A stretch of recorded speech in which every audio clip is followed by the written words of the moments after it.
Да бидам искрена, да не речевте аргументите изостанаа, а и ке изостанат.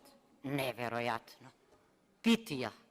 Како знаете вие дека не само што изостанале аргументите, туку и ние што допрва ќе зборуваме, не ќе имаме аргументи. Не е така. Не може вие да оценувате.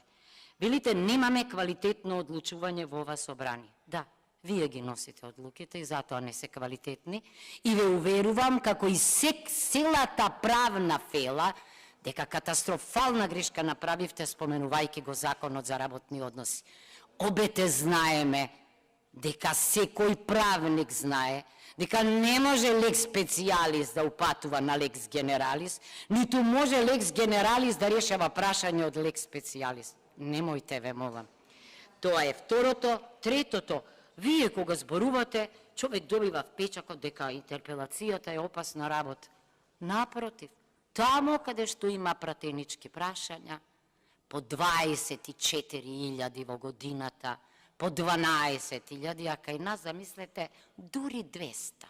Еднаш на Свети четврток и единствениот ден кога завршуваме во 18 часот, наместо да седиме до зори, за да ги упатиме прашањата на сите граѓани, бидејќи ние сме нивни гласници.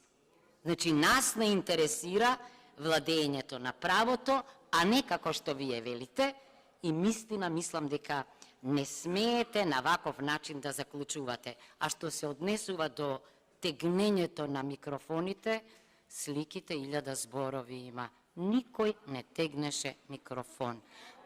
Сите видовме кој го тегнеше микрофонот и при тегнењето се самоповреди. Се друго е илузија.